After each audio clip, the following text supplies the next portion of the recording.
Raquella Raiz is here, hailing originally from Teaneck, New Jersey, which is our hometown, living in Efrat right now. She's actually in Tel Aviv. That's why her bricks in the back, ours were revealed the other day that they are not real. Her bricks are actually real. She's in Tel Aviv right now.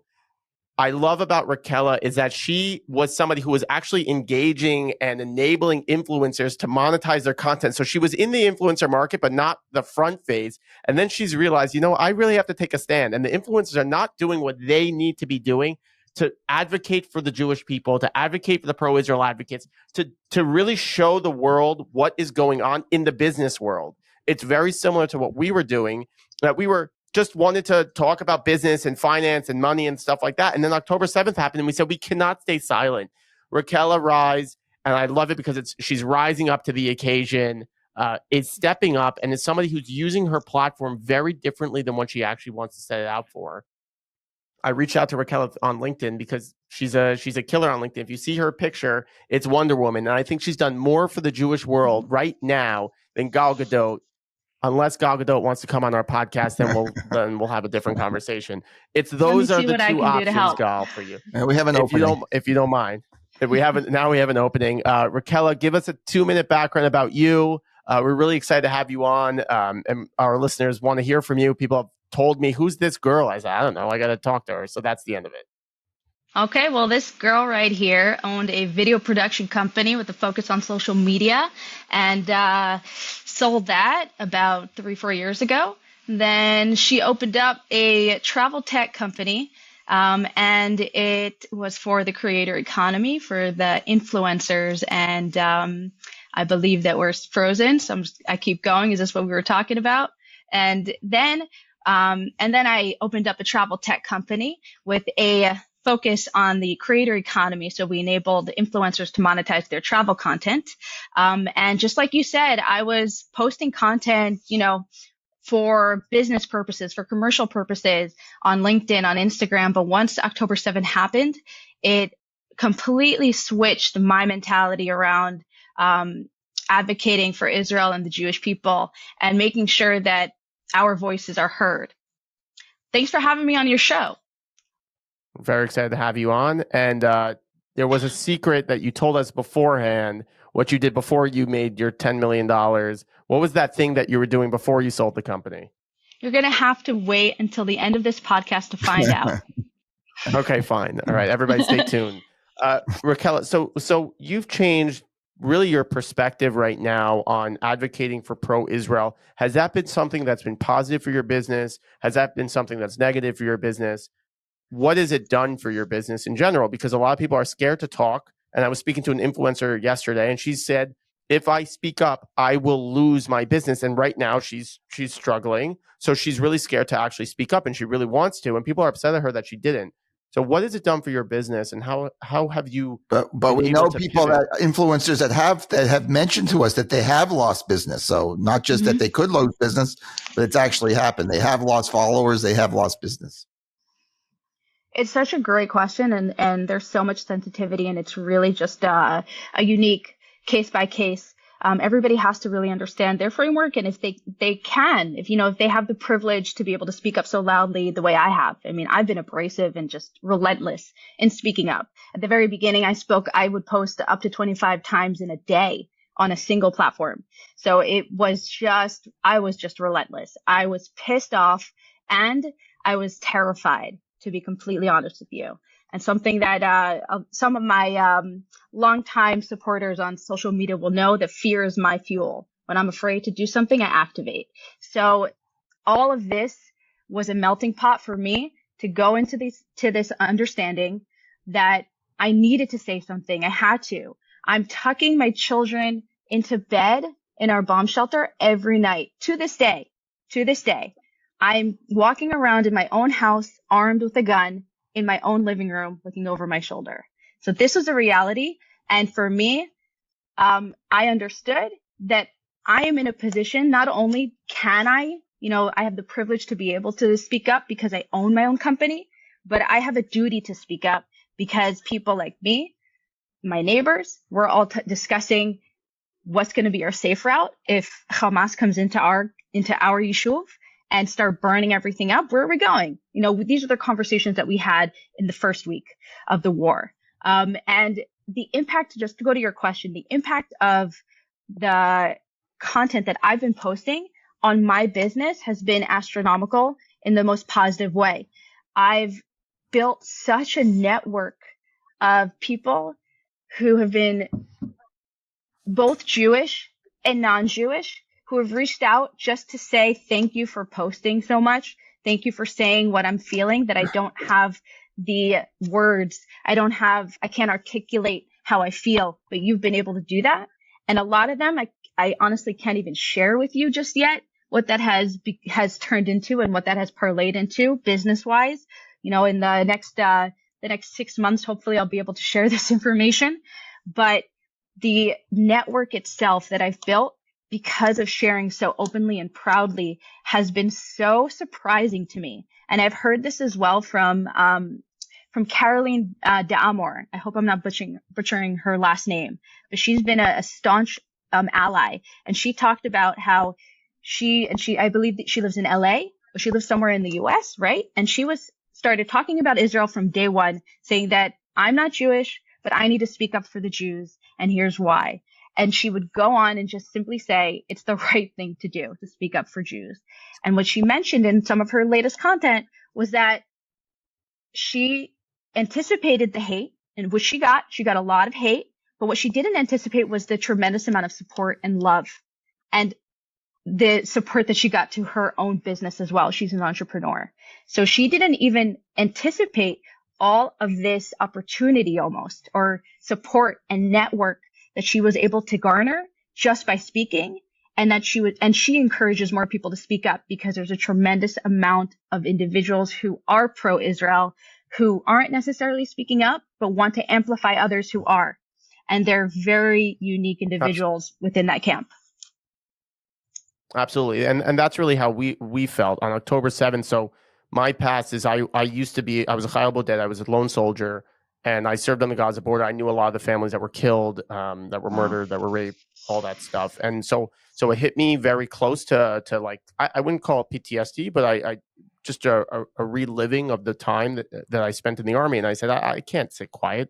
Who am I? I'm not a person that's ever sat quiet. And I don't have, you said something interesting, that when you're scared, you do. For me, it's when I feel uncomfortable, I push to being more uncomfortable. And through this, some posts I had, and when I spoke on Fox News, it must have been 20, 30 million people must have saw this. I had people from Ireland reaching out. It's crazy when you actually speak up. And many of our clients also said to us, thank you for speaking the truth. For someone who advocates for truth, thank you so much for doing that. And we never did it for the business, and we never thought about it. We just said, we have a platform. We have, thank God, a 25,000 person email list of people who are actively engaged in our emails, in our financial services, and talking about money. And now all of a sudden we need to amplify and use that. And so we lost some business. We got a lot of hate, but we got an overwhelming amount of love that we said, we can't even stop. And people are thanking us and saying, like someone said to my grandmother, I did a podcast with my grandmother. She's cooking about 500 meals every day or every other day for the soldiers. And they said, when I met your grandmother, I thought I was going to commit suicide, because her sons like lost her mind. It was very sad. And I thought I was going to commit suicide, and your grandmother saved my life. So you never know whose life needs saving, and you never know who you're actually connecting to. And what I like what you're saying is that the content that you're speaking to is speaking directly to people, and they're going to be speaking up. Do you find that the influencers that are in your network, do you find that they're rallying towards your company, or do you find that they're actually leaving towards your company because they're scared to be involved with somebody who's so outspoken pro-Israel? So it's half. You know, there's a lot of sentiment around we just don't want to go near that. And our socials on business are not the advocacy platforms. You know, we're not changing the atmosphere of our company pages. And we even have a YouTube channel with 230,000 subscribers. That is not where I'm putting my Hasbara content, right? That's just not good business. It's irrelevant specifically there. But we are continuously open to our influencer community that we are from Israel. Everybody knows that, and we're very proud of that. That's in our introduction calls, and we are always very upfront about the fact that we are in Israel. And ironically, we also have some developers in Ukraine. So it's a whole hodgepodge of wars right now. And we've had a lot of support. We've had a lot of support, especially when the war broke out. Some of our top influencers reached out directly to me to ask me how I'm doing. We even have some advisors, some of our board members who are big names in the travel influencer world that are not speaking out publicly, but they are talking to us and checking in on us and making sure that we're okay. They understand the severity, but unfortunately they are in a predicament where they can't say anything. And sometimes that's good. When it's not a Jew, when it's not somebody who has skin in the game, sometimes it's best just to stay out. So they are asking us questions. I have a line of communication with many of these influencers. So they're coming to me for education, coming to me for understanding. And we have not seen a big churn because of this. I'm very vocal on my own platform, on my own personal accounts, but I've only seen people either publicly like my comments, some of our influencer community, and some individuals, in my DMs sharing their support. And that's been really heartwarming. Yeah, it's amazing. So it is interesting. The same thing with us. Some people have rallied and checked in, but the people who have not even checked in, those are the people that I have problems with. The people that, and they all know, they all saw, they know it's, and they haven't checked in. They haven't gone, oh, how's your family? Or are you affected? Or anything small. It doesn't need to be anything big. But I agree with you. In. I agree with you also. I think there's a lot of support worldwide for people that they're not prepared to make a stand, but there is that support. I was in Israel at the end of November, and we went to Malka. I'll give a little plug. We went to the restaurant, and the waitress is there. My mother-in-law was there. She loved it. She's the one cooking. She wanted to take home a bunch of tomatoes that were there. Anyway, we were speaking to the waitress, very friendly and everything. And the waitress says to me, I just thought the whole world hates us. And I said, that might be the way you feel, but, really, and I got also reached out to, I have non-Jewish friends, we're not surprised at what happened here. They're a little bit surprised, and I said, well, let's see how long it lasts. And he said to me, well, what do you mean by that? I says, well, we'll see in a couple of weeks. Well, let's see what happens. But I think that's the perception is that, like this waitress, she thinks the whole world hates her. I said, you know what? There's really a lot of silent support for you that you'd be surprised at yourself. The numbers are wild. The real numbers outside, there's Instagram versus reality. Unfortunately, in the digital space, we are losing in the numbers, but in the real world, the polls are showing tremendous support for Israel. And those are the numbers that matter. And I believe that us, digital warriors need to continue fighting this battle because it feels so opposite to what the reality is. And we need to continue speaking up, and we need to continue sharing the realities and push back on the misinformation. But I have a challenge for you, Yair. I shared that sentiment with you that I got very angry with some, especially this board member who wasn't saying anything publicly. And before they checked in on us, I gave them the opportunity to see if everything was okay. So I started the conversation I reached out to a bunch of people that I wanted them to care, so to speak. I wanted them to acknowledge what's happening. So instead of waiting for them to come to me, I went to them. I went into their DMs, into their WhatsApp, and I said, hey, I understand that you must be going through a difficult time because I see all the Free Palestine flags in your DMs, and it must be so difficult to be spammed like that. And almost empathize with their situation because every influencer right now is being spammed with watermelons. It doesn't matter what side of the aisle you're on. You're being spammed no matter what. And it's difficult. Every influencer is going through a difficult time right now, whether or not they want to speak up about either side. They're being pressured. There's so much pressure on both sides to speak up. So they're going through something too. And half of this experiment produced the result that I was looking for. They're like, oh, I didn't want to say anything. I was nervous. I didn't want to insult you, but how are you doing? How are you actually? Like, I opened up the dialogue to them, and then they were able to free flow all the support that they were bottling up because they were scared. They didn't know how to anticipate it. So I would challenge you to go to that person that you're the most pissed off with and say, hey, my guy, hey, bro, how are you handling this whole thing? It must be so difficult and empathize whatever they could potentially be going through, That's a good and see what point. Yeah. happens. That's a good See point. what Yeah, happens. because we definitely have some people like that you are kind of pissed off at.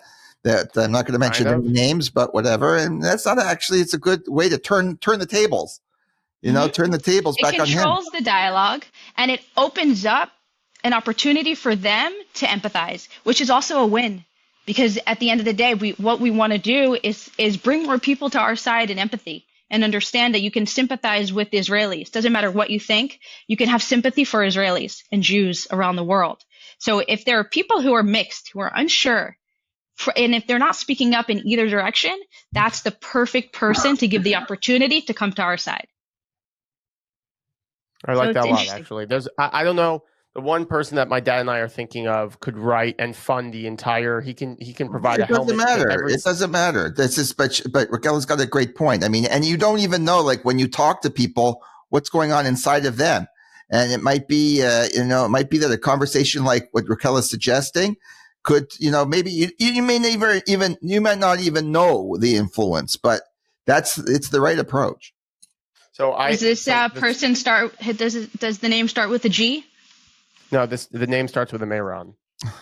Not supposed to say the name. You cut it out. I can't say the name. I can say whatever I want. Bleep it out. No, my main thing is we have the financial institutions are every day what they say is company culture, and we stand for values, and we stand for freedom, and we want to empower people, and then all of a sudden, when that actually gets pushed to the test, and you're talking about huge, this is a Fortune 500 CEO that can write that when Vermont was flooding, for example, he asked us to write a check to help with the Vermont, and we happily did. I haven't even gotten a call from that person. It's been already 4 months. Dad, what's wrong with you? I don't know. Yep. Gotta, I mean, that's open up the dialogue with them. Let's see. I mean, another person Email called them. me. One of the executives that called me, she was telling me, I was pretty disappointed with her, and her family survived the Lebanese massacre. She's Lebanese Christian, so her family survived. And I got a little heated, and I said to her, I said, your grandfather would be rolling in his grave for what you just said to me about how you're talking about the Jewish people and the anti-Semitism in the country. Like, you have a power to stand up, and you have over 1 million clients. And your voice actually matters, and you can change something. And it's not just writing a check. The checks, we don't need your money. We outspend the pro-Palestinian, the pro-Hamas supporters 6-1. We outspend them every day of the week. It's easy. The money is not our issue.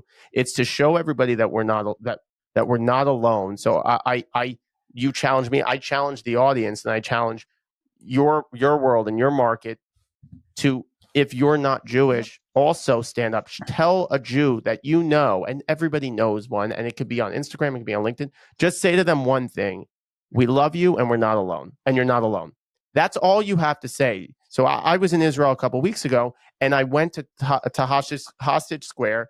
I went with 500 pieces of chocolate from the States, not the crappy Israeli chocolates that you love so much, that people love so much, not that stuff that they smuggle back into New York. And I went to people, I went up to random people. I said, hey, in Hebrew, I said, hey, I just want to let you know that we love you, and we care about you, and we're thinking about you. And here's a piece of chocolate from the States to show that. And everybody was questioning the chocolate. Like, I was like, no, it's American chocolate. They're like, okay, we'll take it. And I brought the 100 grands. I don't know if you know about the 100 grands. Remember those old chocolates? Oh yeah. Those were gone in like 10 seconds. Like, what's the best one? I go, 100 grand. No, it's American. It's free money. But so for your influencers, are you advocating for them, and for your clients, are you advocating for them and giving them direction on best way to navigate through this? Like, how are you guiding them through this really challenging time? Because let's say they want to speak up. They say, okay, Raquella, I want to speak up. What is the way to do it? Do they have to say, we're against anti-Semitism and Islamophobia? Like, what do they have to say? Because it sounds like everybody, by the time that this is over, everyone's going to have to make a stand. So how are you navigating that, and how are you advising people? It all depends on who their audience is, right? Because at the end of the day, it's who are they talking to? And is this even a topic that is being brought up in their ecosystem? And for most of our influencers, it's not, because we have influencers in Europe and we have influencers all across the US. And this is not an everyday challenge for them. You know, as much as we live through this trauma every day, you know, as long as our hostages are being held brutally, we are living this trauma over and over again. And it's very different for most of the world, in the sense that some people are latching onto this and making it their mission, and we're seeing them out and protesting. But a lot of those protesters go home and have their latte and forget about what they did that day. So it's like all the PPPs, pro-Palestine protesters, right? This is not something that they're consumed with in the same way that we are consumed with it, because we're being attacked and we're being targeted. So for a lot of my influencers, it comes up like in passing, but it's not consuming their day to day. For the individuals who have like, maybe, let's just say this, we're lucky that we don't have any pro-Palestine, pro-Hamas, I should say, right? We don't have any Hamas apologists or activists within our community. And that's something that we're really grateful for, that we didn't have to deal with that. But I've been part of a community of influencers where there have been pro-Hamas, moonlighting as pro-Palestine protesters. And it's a very difficult situation to navigate. It's very delicate, because there's a lot of nuance in the way that you have to communicate. But if you're asking me personally within my community, I've been lucky in that sense. It's mostly just individuals who reach out and say, how can I help you? And there are two things I say. One is comment as much as you feel comfortable on my content, because then that will, it'll boost my content, and it'll show it, and you'll show up publicly to other people who follow you. So that's, showing that solidarity publicly. And second is you can reshare any content that I post, because this is the content that I'm amplifying, either my own content or other people's content that I've verified. And if you feel, empowered to speak up, all you have to do is reshare a post in the stories, and some have. And that's a massive win. I think some people, absolutely. They could also speak up. They don't have to speak up and make it pro-Palestine, pro-Israel. They can just be anti-hate, Exactly. and you could make it a lot more generic. It could be a lot easier. I'm against hate, any kind of hate, any kind of destruction like that. The hostage is ridiculous. There was a clip. I don't know if you saw this here with the mayor, and the Palestinians were berating him, and he just says, let the hostages go. He just said that was a clip that was captured and Correct. that was publicized through. And that's the bottom line. I mean, why are you holding our hostages? Let them go. I mean, and you could say comments, you could make comments that are just human common sense. Yeah, it's the hostages is such a brutal, an important point, because you're saying, oh, we care about Palestine. You care about all this stuff. If you really wanted freedom, you were really resistance fighters. If you were really, then release the hostages. Then just like be okay. We took them. Here you are. Like, you're still holding them. You're still showing the world that you're terrorists. If you want to show that you're not terrorists, and you want to get on a level playing field to show the world that you are even with the Israelis, release the hostages. Then it's just, we can have conversations and we can have diplomatic solutions. Until you do that, you're just going to be terrorists. And it's really a problem. I saw something today was very interesting. The two, and I don't like to timestamp, but the two hostages that were freed, what does Hamas say? Hamas says, oh, they were captured by civilians, and that's why they got freed. They were held by civilians. It's like, number one, you don't have control of your government, your people. Number two, that's not an excuse. Like, that's a weird excuse. Like, it doesn't really make a lot of sense. That's your public affairs person. Like, it was really, I don't think the Hamas is worried about having common sense. I mean, I saw something with an interview like a month or two ago with somebody from a journalist from Australia, and he's saying the Israelis came and killed the people that were at the music festival. I mean, what are you even talking about? Like, and the journalist challenged, he says it just like was ridiculous. It's like, what are you talking about even? So I don't think they're too worried about making common sense. It's all, to me, it's just about who can scream the loudest, who can scream the loudest, who can make the most propaganda. And that's why it's important what you're saying, Raquella, is that you have to speak up because you have to fight against that screaming that is really not based on anything. I saw another interview.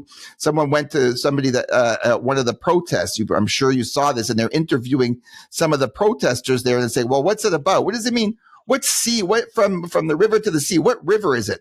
Which river? Is the Ohio River? Which river? Which river? Like, what, is the Ohio River? I'm not so sure about it. He says, well, what about the hostages? Hostages? I don't get into that part. I mean, these people, they don't know anything. Yeah. And when asked, what does intifada mean? And the guy said, oh, someone just gave me the sign. I don't really know what intifada means, but let's globalize it. That's global. Yeah, that really makes it makes a lot of sense. So Raquella, what are you saying to people that have not spoken up, and what should be the narrative of the Israeli people, and where should strength come from? So the way we've approached PR in general and just our survival as a country since 48 has been, we want to be accepted. We want to be validated. We want to be invited to the club or to the party. And now what we need to do is change that entire attitude and say, instead of waiting for an invite to the party, we need to make everybody understand that they would be honored for us to even open up the invite to the party. We are now in a position where we can be self-sufficient. We are strong. We are powerful. We are generous. We are kind. We are democratic. We are for all. Everybody can come to Israel and find their place. And what we need everybody else to understand is if you would like us to join your party, we may or may not open the invite. It'll be depending on our availability. How are you, Raquella? There's a moment in somebody's life that you have this moment that you become a fighter, you become successful, and you make that decision, this defining moment, we call it. And it usually tracks back to a childhood or a trauma or something like that. What was the moment in your life that you would say is your defining moment? When I was born. I'm a middle child. I came out of the womb vying for attention. So it was that moment that I decided I'm destined for greatness. Every middle child has what to prove. But I would say in this context of what we're talking about, fear is a massive driver for me. I get high on fear. I don't know what it is, but once I get afraid and the amount, the level of fear that you have when you're afraid for your life, it puts many individuals into this overdrive. Okay, let's go. It's like, can we curse on here? I don't know okay. It's like, let's fucking go. Like, that's it. Is somebody else behind it? Is somebody else produced? You can do whatever you want. All right, cool. Awesome. So it's just a matter of, like, nobody puts baby in the corner. You're going to put me in this corner? No fucking way. Like, just wait and see what happens next. And it's just a matter of, okay, how can I personally fight this? How can I activate people around me and mobilize people around me to fight this? And what can we do collectively to ensure that this never happens? My, objective was to ensure in my own personal way and the people around me, how can we ensure that 1,200 does not turn to 6 million? And if I could not go to Gaza, I didn't go to the army. I did Shirut Leumi. I regret not going to the army because I wish I could have been there on the front lines and do whatever I can there. If I cannot be on the front lines physically, I will be on the front lines digitally. And I will enlist as many people as possible. I put together a task force of people to help me fight the digital war. And if I will do whatever I can in my power. Along with so many other individuals, we're accidental activists. Like, I've never been political in my life, but now it's not even politics. It's survival, especially for us Israelis and Jews who are being targeted. It is survival now. It's not politics. And it's just a matter of what can I do to ensure that nobody else gets hurt. And that's it. I think that feeling was widespread. Also, I mean, we saw it like right after October 7th, and you shared that too, and all of us. I mean, I'm in Englewood, and the amount of activism that's happened, and they're sending out hundreds and hundreds of duffels. My wife is going to volunteer. You know, I think that was a national feeling that we all had. What can we do? We got to do something. We all have to do something. We all mobilize in one way or another. Hillel Fold, who we had on the podcast a little while ago, said, he goes, I fired 90% of my clients day one. And he's a huge tech blogger, huge influencer, and he just focused all of his energy. He says everybody has a keyboard. And Eitan Chidiat, for example, or Chitayat, I can never pronounce his last name, amazing influencer. He took his branding ability and created content for other influencers, and they're giving him credit, but you don't see his following growing, but he continues to do it, which is really amazing. It's really a selfless giving that Eitan's doing, Hillel's doing, all these people are doing, because it's survival mode. And we have nowhere else to go, as Golda Meir always said. This is a financial podcast, Raquella. So we need to know for you and tips that you can give our listeners and the people that like us. Can you give us some money tips, how you think about money? Obviously, I don't know if the business is taking a hit right now or it's because you're focusing all your energy on this, but how do you think about money? I think of money as oxygen. I think that we all need it to exist. And especially for a company, if there's no money, the company's dead. Whether that's through funding, capital, donations, whatever it is, you have to have it to breathe as a company. And I think that there's, this is a money podcast, so nobody probably feels this way, but I've had a lot of individuals in my circles, within religious communities. A lot of my female friends are very uncomfortable with money and don't want it. And I say, if you want to have money, you have to first want it. You have to acknowledge that you want it and not be ashamed of that. And simply because it's oxygen, you strip away all of the shame around money, and it's simply oxygen. It gives you an ability to breathe and think critically and think creatively, to build, to grow, to flourish, whether it's in your home, when you're wanting to provide a good life for your family, you need that oxygen to be able to think in your brain, or it's in your company and you're building something. You need one of the greatest assets in building a company is creativity, is critical thinking. You need to be able to think. So, and the best way to do that is to have oxygen. So that's how I look at money. And I think that that's a really healthy way for anybody who feels, again, I'm not sure that this is going to resonate as much with your audience. Everybody's here because they want money. But I really believe that if money is something that you want, you have to want it first. You have to know that you want it. That's a foundation of financial principles, Raquel. That's a foundation. Mm-hmm. Yeah, you have to. People Absolutely. think money is the devil, or we have to distance ourselves from money. And don't we have be something. ashamed. Don't be ashamed, because there's nothing wrong with that. Yeah, there's nothing. I say to people all the time, what's really not cool? Being poor. That really sucks. That's not enjoyable for anybody. And when we were going through our struggles, I didn't like it. It doesn't make you feel good. And not necessarily do I want to. I would only want to be a billionaire. I was saying this to somebody the other day. I'd only want to become a billionaire so I can fund and help as many people as possible and write checks to actually when I see helmets that are needed in the army or food or all this need, I just want to say to them, hey, I'm just going to fund that whole thing. We need 400,000 helmets. Yeah, I'm just going to do that all myself. That's the only reason really why I would want to be a billionaire. Who was it that chartered that plane right after October 7th? Yeah, exactly. Floyd Mayweather and all these really successful people. But that's why I would say I want it. So I can give it and I can put it in the right places, and I know how to make money efficient. And I know how to optimize every single penny. As my grandfather always said, if you watch for the pennies, the dollars take care of themselves. So that's something that I can do better than anybody, because I'm super hyper focused about each dollar. And I want to just make sure it's maximized. And that's really how, and I love that what you're saying is that money is not the end all, but money keeps you going, and being comfortable is really, really important. I find the tip also goes a little deeper. and the point that you're making goes a little bit deeper, is that if you talk about money and you have the conversations about money, you'll then have it as part of your life, and you can critically think how to grow and how to build money. And that's part of a business. If you just do a business because of the cause, then you're not going to be able to impact people. You're not going to provide that oxygen for so many people, and everybody needs oxygen.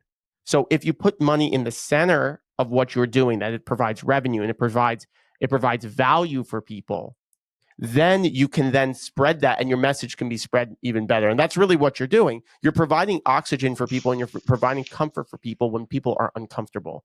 And that's really how I took your message. And I hope that resonates with people.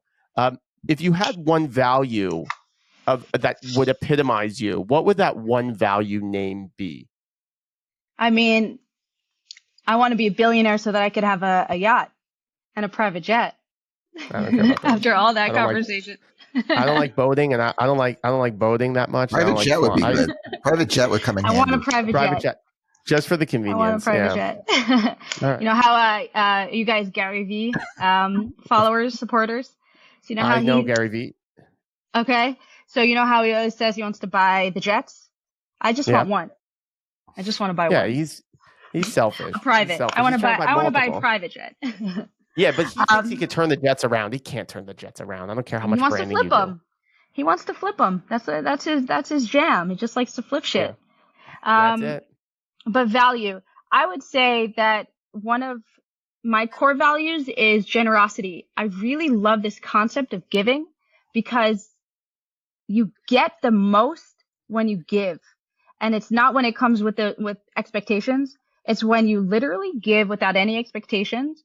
And it may come, that reciprocity that is built in to this whole concept of giving it appears in ways that you don't even anticipate.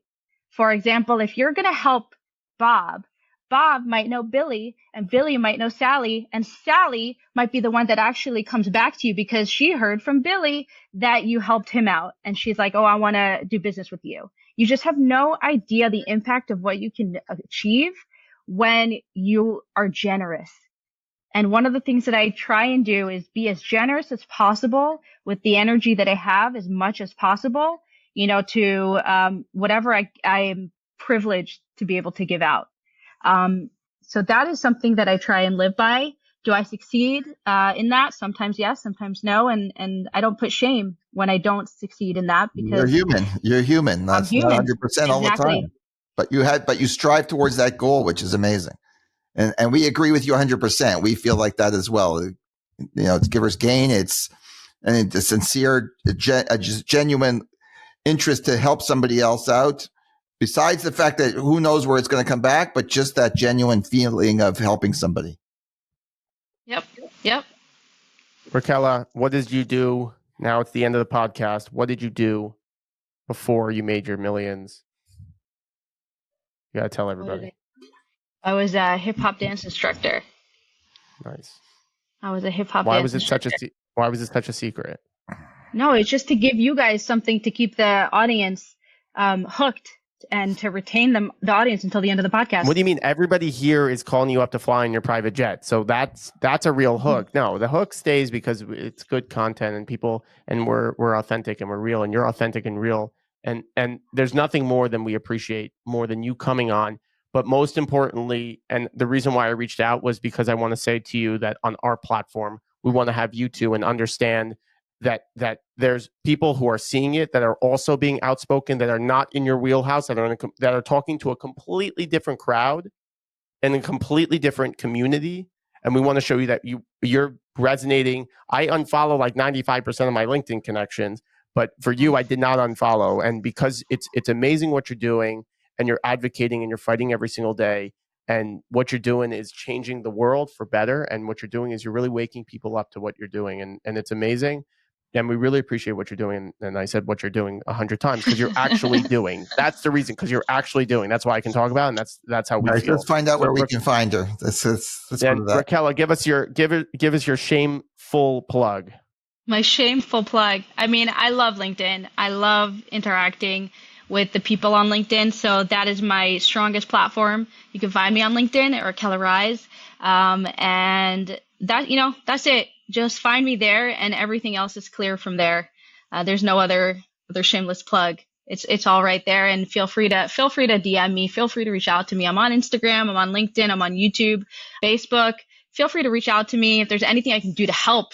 Whether, one of the things that I've been loving doing, just in my spare time, is helping influencers transition to LinkedIn, especially the pro-Israel Hasbara influencers who want to eventually parlay all of their success right now and virality into business endeavors, but they don't know, they don't have the network necessarily. And LinkedIn is the perfect place to do it because it is swinging pro-Israel. So there's a lot of interest in the voices of pro-Israel influencers.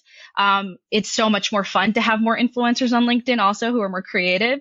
So that's, a selfish reason why I'm trying to get everybody to move on over. I've helped a few different influencers, big influencers from Instagram move over, which I love. I love seeing them on LinkedIn more.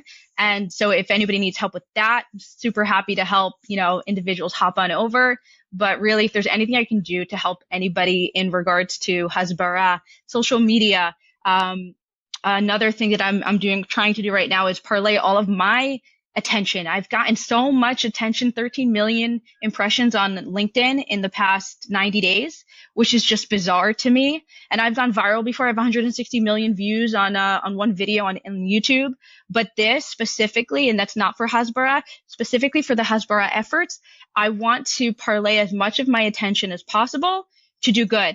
So whether it's a company, I just spoke to a woman from South Africa yesterday whose company was hit, who literally had clients pull out because she said something positive about Israel. She's not political. She's not even an ally, but she said something nice about Israel and just one comment. And because of that, clients pulled out. Right now, we're working on getting a coalition of female entrepreneurs in Israel to help her business. Just because when people take care of us, our allies take care of us, we need to take care of them. So if there's any way that I can help amplify, promote an individual's, anyone who's listening to this, if your company has been hit. We're very big on LinkedIn also. And if there's anything that we can do to help, whether it's in South Africa, anywhere else, that's what we're all about also. So please use us as a resource and connect with us, and whatever we can do, we're thrilled to participate. Amazing. Raquella Raiz. Thanks for rising and keeping everybody up and keeping everybody going. So, Raquella, we'll speak soon. Bye, everybody.